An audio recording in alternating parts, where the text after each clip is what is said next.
So Ted and I are pleased to be sitting here with Drs. Keith Wolstenholme and Dr. Kym Jim here in Red Deer. I think our listeners have probably read an article or seen them on the news over the last couple months, as they've been big advocates for our Red Deer Regional Hospital. I'm honored to sit on the board of SHECA with these gentlemen. And so SHECA is the Society for Hospital Expansion in Central Alberta. We just had our 5-year anniversary last week.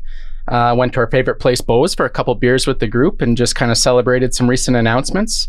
But Kym, you were instrumental in kind of spearheading that group and getting it going. So maybe you can just, go back 5 years and kind of tell us how it all came to be. Yeah, it's hard to believe it's been 5 years, but basically what happened is that, many physicians of the hospital had really become tired of hearing announcements and then finding out that Red Deer was really nowhere close to getting any of these resources that were needed or hospital expansion. So you have to kind of go back a little bit further. So in 2017, February, we had our first rally where we advertised that we were going to update people on what the state of the hospital was, and we called it the State of the Hospital.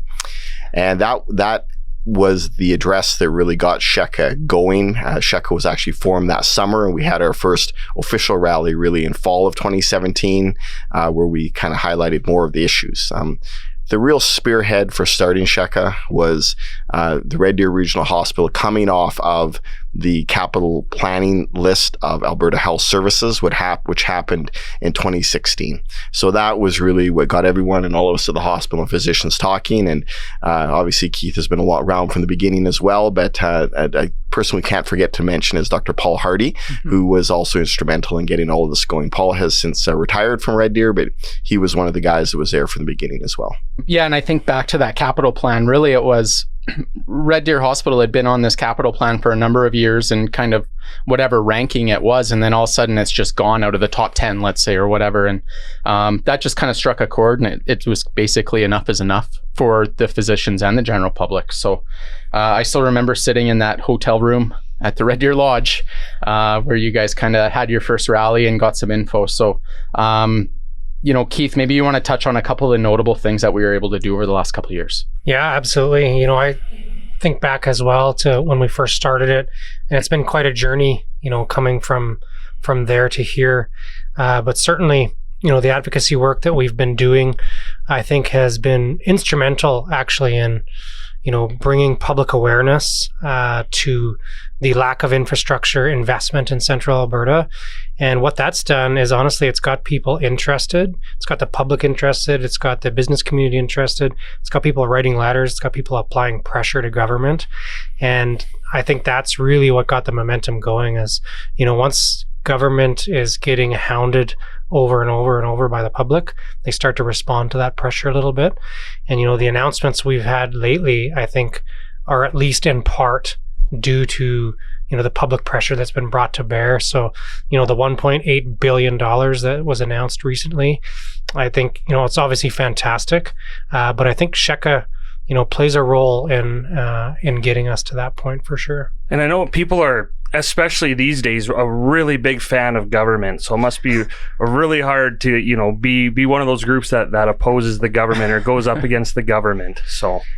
It's one of those things where I guess it's been... Yeah, I'm just here as a seat filler. I'm not... I would agree with you that the SHECA has gone up against government insofar as that we have called them to task about inadequacies in the system and really discrepancies in funding in Central Alberta.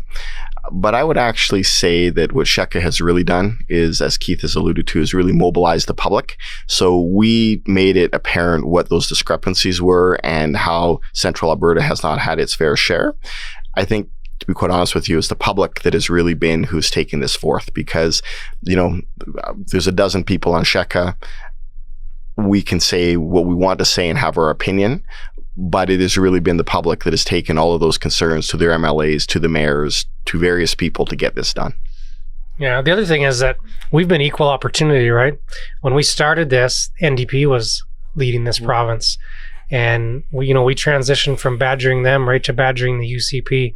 So one of the things that we've actually been, I think, proud of and been pretty clear to declare is we are an apolitical organization, and we just really want what Red Deer deserves, right? We want per capita funding that Red Deer deserves. And if that means that I meet with somebody from the NDP, or I meet with somebody from the UCP, or I encourage somebody to write a letter to anyone in government, then we're happy to do that. Yeah, I think a couple of the big things that stick out to me, you alluded to the per capita funding. We FOIP'd the government as a society. We got a lot of info. Believe it or not, Ted, they do not just hand over, here's what the stats are per capita. We actually had to dig through a pretty monstrous spreadsheet and put everything together and check it about 4 times. But that was a huge disparity. I can't remember the numbers off the top of my head, and I probably should. But it was like $400 to Edmonton and $100 per person to Central Alberta. Kym, do you know the numbers? It was even worse than that, actually. Worse than that, yeah. Yeah, the numbers are basically an 8 to 10 to 1 spending discrepancy, and in a scenario, depending on how you put it together, could even be as bad as 13 or 14 to 1, depending on how you looked at it. It's really hard to really discern that data, but you're looking at least 8 to 10 to 1 to as bad as 13 to 14 to 1. And that wasn't just over 1 or 2 years. Yeah. That's, we went back to 2010, prior to 2010, looked at all the infrastructure announcements given elsewhere in the province, Lethbridge, Medicine Hat, Grand Prairie, certainly Edmonton, Calgary, really every major center except for Red Deer. And for Red Deer, like, how does it compare, I guess, in terms of the number of patients it sees, or, the area it serves, for the size of the hospital compared to, really, I guess, on a scale to the rest of the province? Great question. So Red Deer is consistently ranked 3rd or 4th busiest hospital in the province. So if you think about, there's 3 or 4 big hospitals in Edmonton, 3 or 4 big hospitals in Calgary, but we're either 3rd or 4th over all the metrics over all the years as to how busy we are. But our beds per capita are tiny. So we serve, again, it depends what year you look at and where you draw the borders, but our zone is anywhere between 400,000 and 500,000 people, right? So City of Red Deer is 100,000, but we serve between 400,000 and 500,000. I remember back in February of 2017 when we had our big rally, we put up a map of Central Zone and people gasped. They had no idea, like Wetaskiwin, Drumheller, Sundre, Drayton Valley, all the way border to border, BC to Saskatchewan in the middle of the province, all comes to Red Deer. So we serve a huge amount. And the other thing is we only have 1 big hospital in our zone, right? South Zone has Medicine Hat and Lethbridge. North Zone has Fort Mac and Grand Prairie. Edmonton and Calgary obviously have their multiple hospitals. We have 1 hospital in Central Zone with specialists. So like Dr. Jim, myself, who provide advanced care to patients. We have 1 hospital that serves 500,000 people. The thing I always tell my patients, because I do surgery, I'm a surgeon, I'll tell my patients on a Saturday, I don't know when we'll get you into surgery, because on Saturdays we share 1 operating theater with 500,000 people. Oh. You can imagine the look on their faces when I tell them that. It's really quite startling, right? And I think that the other thing that kind of puts it into context when you talk about, we'll say 3rd or 4th busiest hospital in the province. So how, we can throw out a number to say, it's 10 to 1 in terms of funding. So that 10 to 1 number correlates to, like it's in that $1.5 billion plus range in terms of what is deserved in Central Alberta, right? But put another way, the 4th busiest hospital in the province is on track right now to have no net new hospital beds for over 25 years. Right? That's the path that it's on. And that's even if we see beds in the next 5 years from this announcement that was just made. The last expansion in Red Deer happened in 2002, thereabouts, right? It'll be 25 years for the 4th busiest hospital, we'll call it, in the province to have no net new hospital beds. So there's something clearly wrong with that. So that let's get into the government announcement. So, we had SHECA meetings beforehand, and we were kind of tossing around like, what do we think it's going to be, or more so, what do we hope it's going to be? We knew internally what we need, and what Red Deer truly needs is basically a doubling of the current hospital, right? And so we got 1.8 billion announced over a number of years, about 193 million over the next 3 years. What are your guys' initial thoughts from that announcement? Because I think it was more than I think any of us were thinking. Yeah, so Kym and I had this exact conversation many times. What are we going to be happy with? What are we not going to be happy with? What's our response going to be? And to be honest, 1.8 billion, as Kym alluded to, that's what we needed. That's what we deserved. But it's more than I expected by a lot. So I was blown away. And, initially I kind of, lost myself in the emotional response. I was so happy, here's all our hard work finally coming home to roost. But of course, there's lots of work to do. But I think, it's okay to be happy. It's okay to have a good news day. And $1.8 billion, that's a good news day. Mm-hmm. Yeah, I would agree totally with that. And I would say that really, to be clear, it's the citizens of Central Alberta that are owed this. And it's the citizens of Central Alberta that, to government's credit, they have listened, right? And we hope as a society that future governments listen, whoever those may be, because, we'll call it the 200 million over the next 3 years, that's going to get us to a point, right? What really is going to matter is how much is allocated in years 3 to 6, 8, right? That's what's really going to matter. How much of this announcement is really going to come through, right? And that's what SHECA is going to be here to do, amongst many other things, is to make sure that money makes it to here. Yeah, I'm sure all of our listeners have dealt with the government in one form or another, so you can never believe, what they're going to promise. And again, it's a great promise, but it's up to us, I think, to hold them to the task. And I thought you put it great. We should be reasonably assured we're going to get this money over the next 3 years, but it's kind of years 4 to 6 and onwards where, hey, give us 200 million a plan for these first 3 years, but then give us like 600 to go and build something big, right? And get started on. Remember that if you truly plan to spend $1.8 billion over 8 years, it means that you have to spend basically, I'm going to be wrong in my math here, but I think it's about 225 million a year, right? Roughly. I think that's what that works out to. That's what right? I got. Yeah. Yeah. So 225 million a year has to be spent. So, we get to year 3, we'll have spent 200 million theoretically. Well, we should have spent 675 million in those 3 years if we were really going to spend 1.8 billion over 8 years. So it gives you an idea of the ramp up in spending that's required between years 3 and 8 to make it there. And yeah, I know for anyone outside, I didn't really know much about this until Kevin told me more about it. And that morning, I already told both of you, Kenny, because why not have the announcement at the Gary W. Harris for the hospital? I think that says something right there if you don't feel safe making that good of a news announcement at the hospital. But so I messaged Kevin and said, hey, looks like this announcement's happening here. Like, what were you guys hoping for? And I think, would you say 400?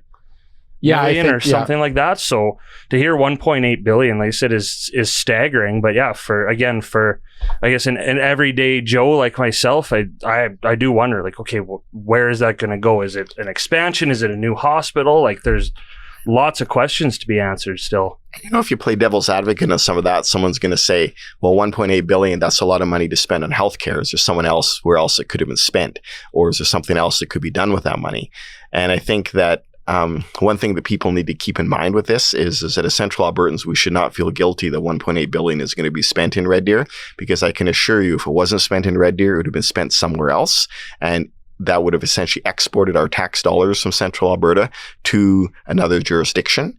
And it really is a major issue for Central Alberta in terms of growth of fabric of the community and what have you. Healthcare jobs are well-paying jobs, right? So you're exporting the future jobs for people's kids and all of that out of Central Alberta if you don't have something like this here. And the reality of things is that expansion in hospitals will be necessary to meet the demands of the future population. It just needs to be here to keep these jobs and people and resources here in Central Alberta. Yeah, I know us three, we've talked about it before, but if the general, nursing workforce, the physician workforce, if that starts to erode to a point, it's really hard to build that back up. And when, heaven forbid that we start to lose some services out of Red Deer, it's very difficult to get those back. So just, I think all of us are very happy. And basically the announcement exceeded our expectations. But in the short term, over these next 3 years, 200 million's coming, but they're saying most of that's going to planning. We hope there's maybe some renos in there. but that doesn't really solve some of the issues that are going on today. So I just wanted to get some input from you guys. It's been in the news about long wait times in the ER, the per capita stuff, but what are kind of some of the other issues you guys see day to day? Yeah, for sure. I think one thing that's important to realize is that, 2030 has been called the end date for, that's when the 1.8 billion is going to be spent. But we need to survive between now and then. We need to get from here to there. So one of the things we're facing right now is a pretty significant human resources crisis where we don't have enough nurses at the hospital. We don't have enough of certain physician groups at the hospital. For example, right now, we're desperately short of anesthesiologists at the hospital, which means that we're limited in the amount of surgeries we can be doing. So pretty tragically right now, after going through COVID shutdown after COVID shutdown, where we were doing almost no surgery at all, now we're faced with a further sort of setback where we don't have enough anesthesiologists. We're actually having OR theaters sit empty right now. So, it's a multifactorial problem. But one of the things we need to do is figure out how to make Red Deer an attractive place to recruit and retain a healthcare workforce so that when we're ready to open the big shiny new building in 2030, we actually have human resources to work there.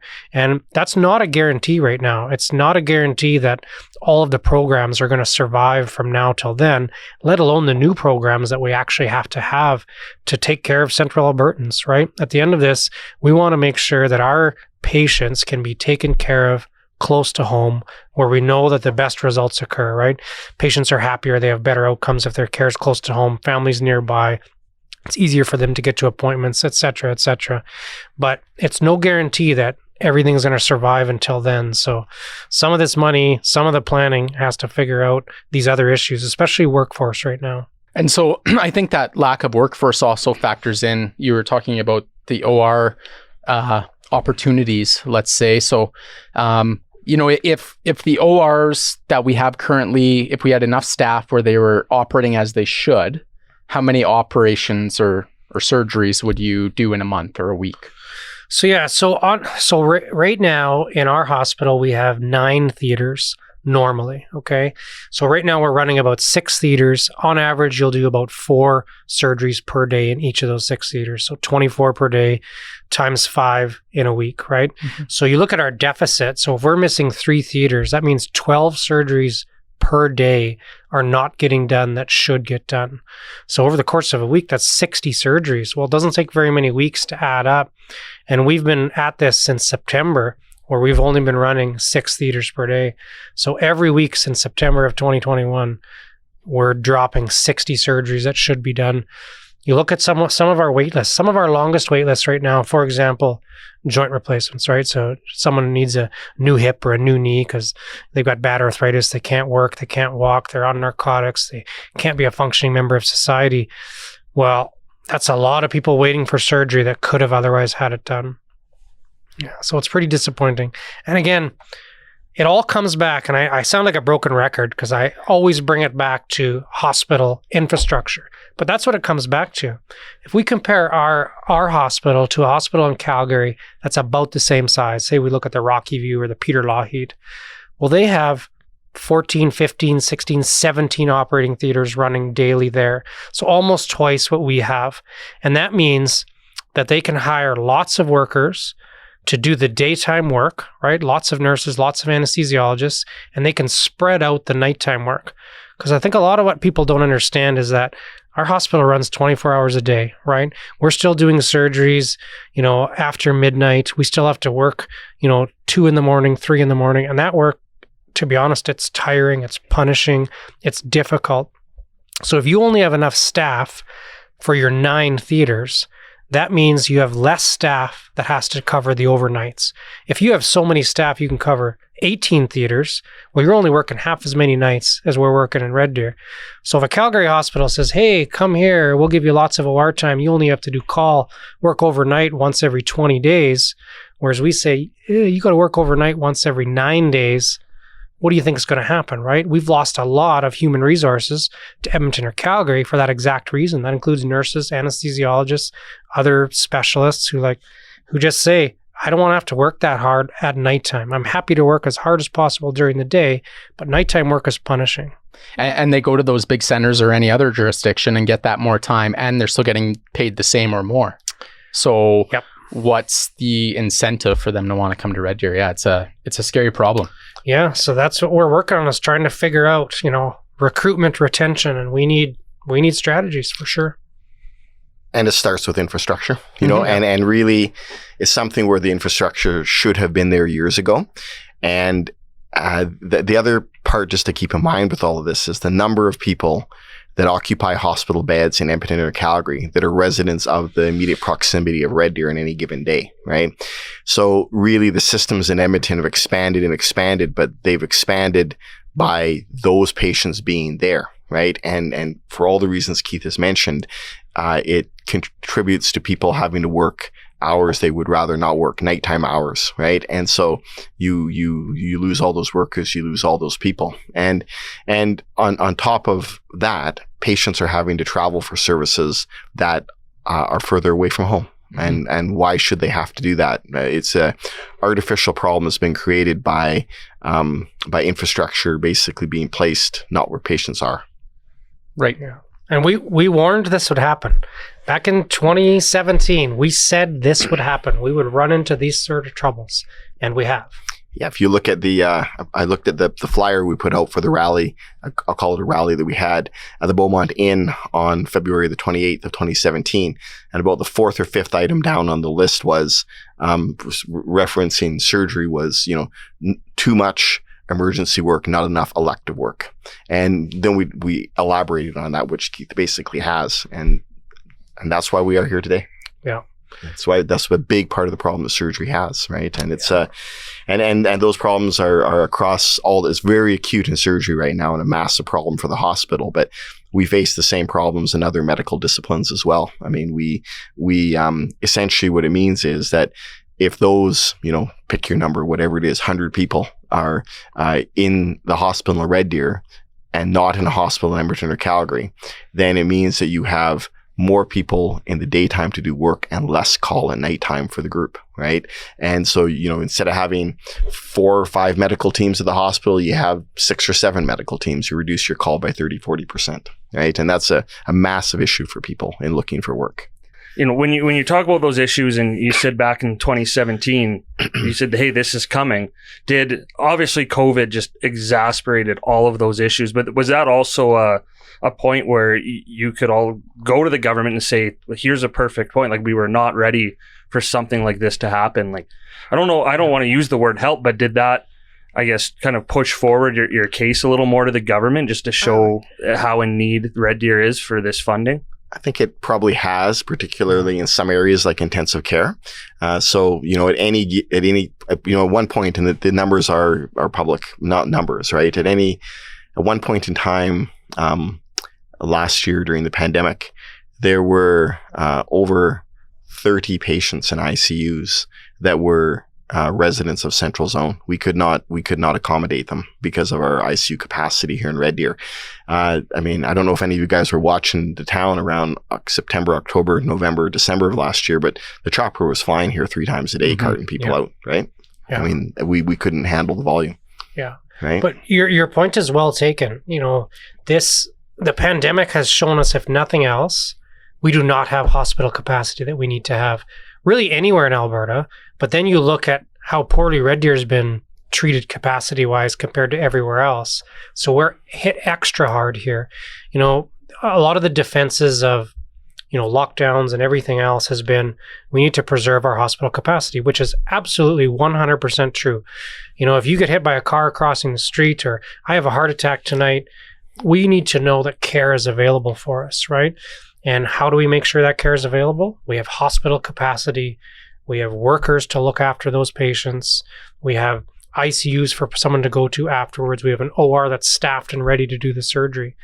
So absolutely, the COVID pandemic has shone a great big flashlight and said, we do not have enough resources. Now with this announcement and moving forward, we know we have some money coming. Kind of what's next for SHECA? What's our next game plan? Well, I think that we only just had our party the other day. Are we supposed to think about this already? No.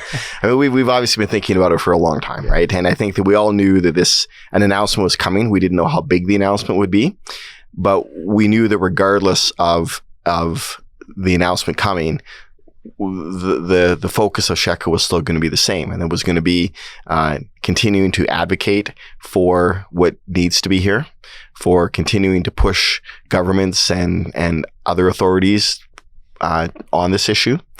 And I think that we as well need to keep up our engagement with the community, and community engagement is a big part of what we do, I think, Keith, right?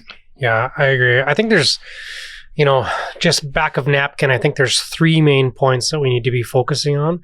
Number 1 is, what's the start date for the big build, right? We need a start date. When are we going to actually put a shovel in the ground for significant redevelopment, whether it's new tower, however the money is going to be spent. So that's number 1. I think number 2 is, what's our renovation plan that helps us get from here to there, right? Because it's very clear, we're holding on by thread right here. The waters are closing over our heads. We need something now. So what's the renovation plan that gets us from here to there? And then the third thing is human resources. How much of this, this money goes into, funding, planning, training new people, recruiting new people.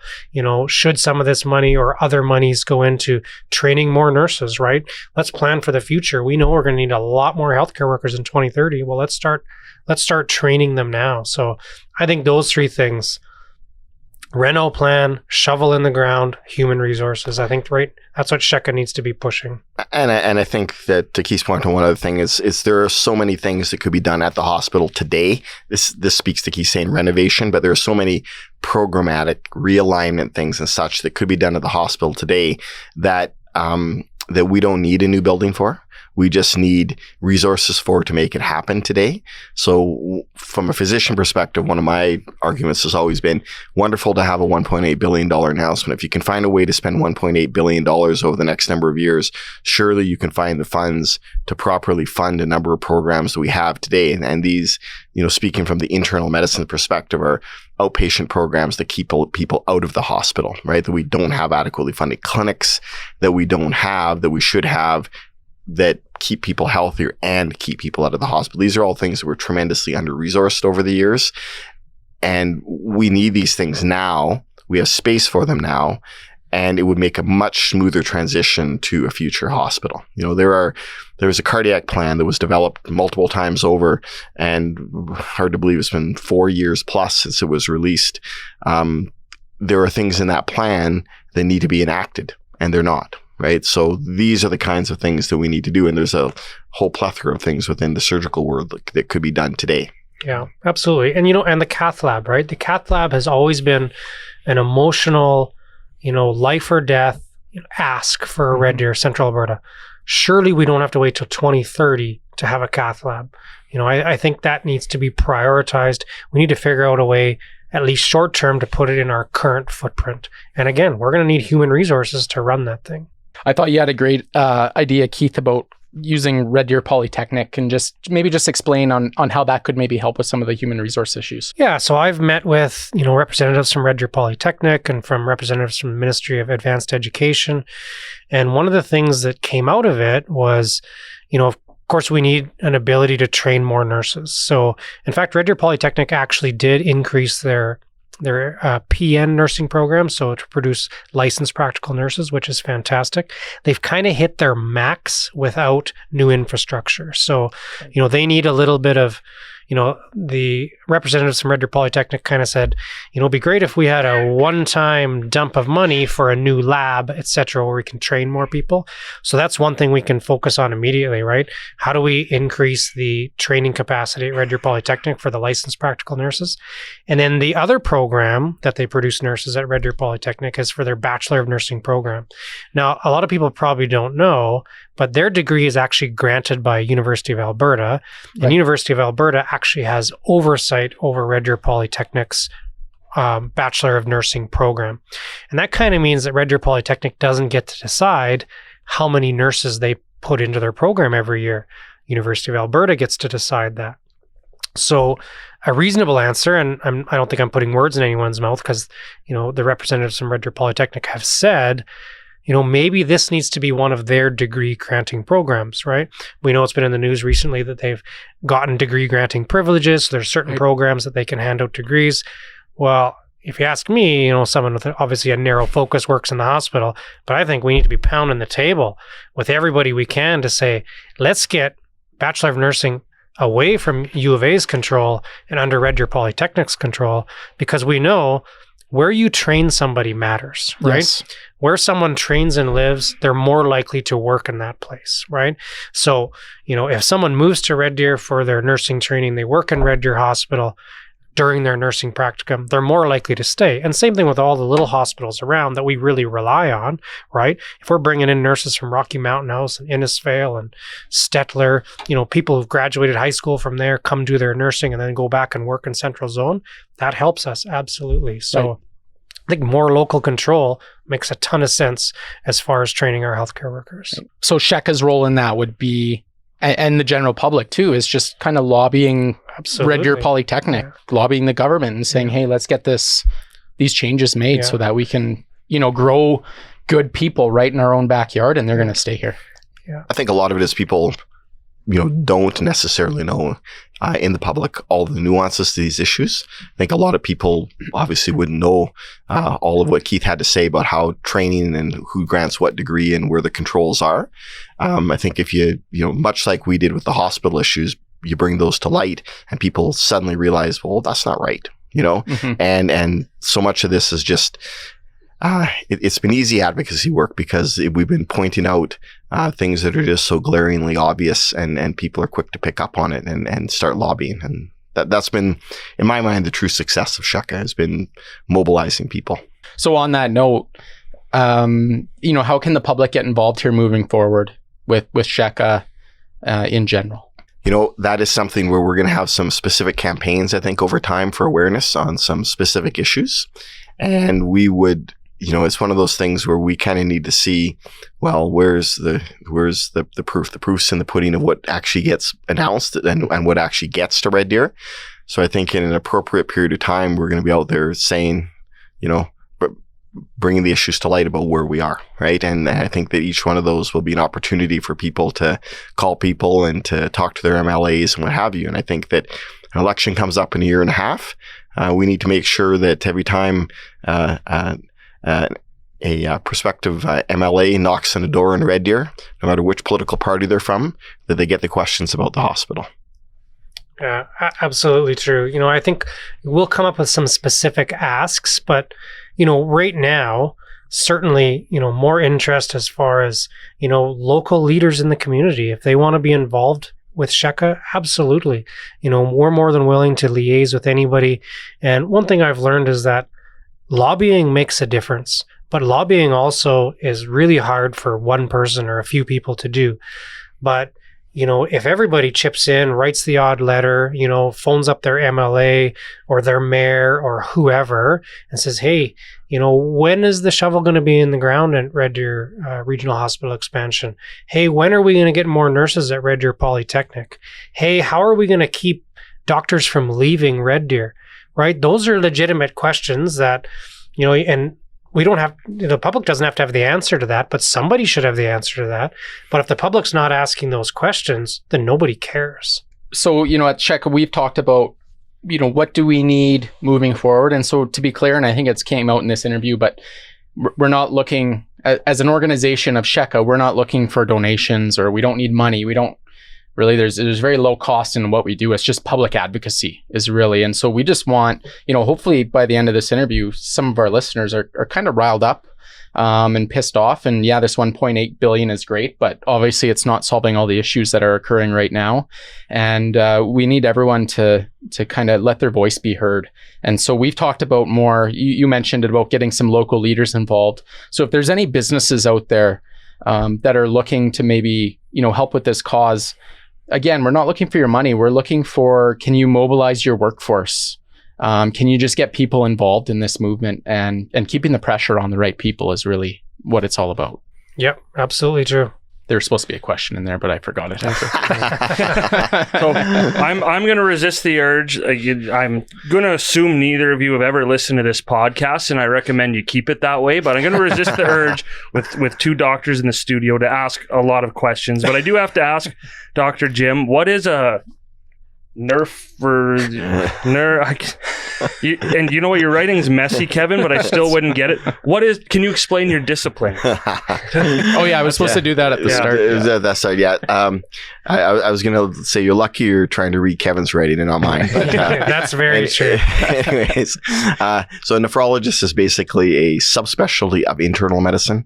Internal medicine is basically the discipline that deals with if you have a problem with a major organ. So a general internist takes care of people who have, either heart, lung, kidney, bowel, what have you kind of problems. But if you further subspecialize, nephrology is specifically looking at kidney. So it's a specialist in kidney medicine. That's not how kidneys drain or your prostate or your bladder, but how kidney itself actually works. That's what I thought, but I just want to Okay, good. I'm glad we clarified that. And then Dr. Oh boy. Dr. Keith. Yeah, there you go. Wolstenholme? Yeah, that's pretty good, actually. You're an orthopedic surgeon. Yeah. So essentially, I fix broken people, right? Like emotionally? Because I could keep you there a while, yeah. No, so orthopedic surgeons fix, broken bones, ligaments, tendons, arthritis, things like that. So orthopedic surgeons are universally looked down upon by everybody else in medicine. We're unfairly targeted as being the dumb jocks of medicine, but it's okay to embrace it. Yeah, until you need an orthopedic surgeon, right? And everybody eventually needs an orthopedic surgeon. Absolutely true. Which actually reminds me, my wrist is sore, Keith. I do have to have you look at it. See? Everybody. Yeah, I don't know either of you can fix a hernia, but I've been putting that off for about 4 years, so I probably should. Dr. Hardy could have done that, but he's no longer here. Yeah. I had it done, and then I didn't wait long enough to do stuff again, and it still hurts. Well, if you get your name in now, in about 3 years, you'll get in there. It's in there. Yeah. No, it's in there. I was going to say, so that is what falls under the scheduled surgery, right? So, and it's many people, like knee replacements, you need your ACL done, you need your gallbladder out, you need your kidney stones taken out. That's all the scheduled surgery. And one of the things that really irritates me is people call that elective surgery. Like it's not actually that important. We can kind of get around to it whenever, which honestly, that's bullshit. Scheduled surgery still needs to be done because people are suffering while waiting to have their intervention. And I think, what we found is that scheduled surgery was what gets sacrificed when you face any pressure from anything else, whether that's overcapacity, whether that's COVID, right? Scheduled surgery gets sacrificed. And honestly, I think that's an error in how we've been handling things. And, hopefully with our expansion, that will be less so. But to give you an extreme example, so in Manitoba, they are actually transporting scheduled surgery on spine patients, not only out of Winnipeg, not only out of Manitoba, out of the country. So they're sending spine surgery patients to North Dakota to have their surgery done there. And you can imagine how much that's going to cost. And why is that? Capacity, right? So we're not alone here in Red Deer, but gosh, let's never get to that point. Yeah, that's pretty scary. Yeah, pretty scary that, those are decisions being made. Yeah, I know we've seen, like I said, I'm okay getting bumped back to the bottom because honestly, for me, it's like, I just can't do some core stuff when I'm at the gym, and that's a great excuse. So I'm not overly eager to get in there. But yeah, it is even the first time too, right? And then they call you and they say, "Hey, sir, we can get you in there?" And for me, like, I was like, "Well, no, that's golf season. I guess I'll wait." So again, a little self-inflicted there, but it is just seeing, especially now through COVID, like all the surgeries that have had to be canceled or put off, and some obviously pretty important ones too. Yeah, absolutely. And every patient has their own story and their own journey, right? And some people like yourself are okay with waiting, but some people, they can't work while they're waiting. They can't do, what their job requires. So they're not putting money in the bank, food on the table, or people are on opioids. They're getting addicted to narcotics because they're dealing with pain. These are problems that are easy to ignore when you say, we're going to cancel surgery because we need to divert those resources. But, just like any problem in life, if you ignore it for long enough, it's going to come back and bite you in the ass, and that will happen. Yeah, I mean, right now you might not think it's a big priority to have your surgery, but in 2 years' time, if you're not playing golf, you might think it is, right? Oh yeah, it'll bite me in the crotch eventually. Yeah, to be more specific. But. Or if your guts pour out of your hernia and get locked in there, and then you'll be on the emergency ad list. So is that a warning or advice? That's how you'll jump up the list. It's not advice. Okay. That's a warning. Just had to make sure. One thing before we wrap up to say again, to have two doctors, two healthcare workers in here. I know, again, talking about the pandemic, and for everyone at the hospital, everyone in healthcare lived through two very different pandemics, right? There was the first half that was thank you healthcare workers, and there was the second half where it was you were a lightning rod for all the misdirected anger and that. So I think just on behalf of our podcast, everyone who, in Red Deer, just thank you for doing what you do, obviously before the pandemic, but I can only imagine how exhausted everyone is, and just, it's, according to the Alberta government, COVID's over in Alberta, but I know at the hospital it's not. So just thank you for what you do. Thank you. I think that's well said, actually. Is how we've lived it.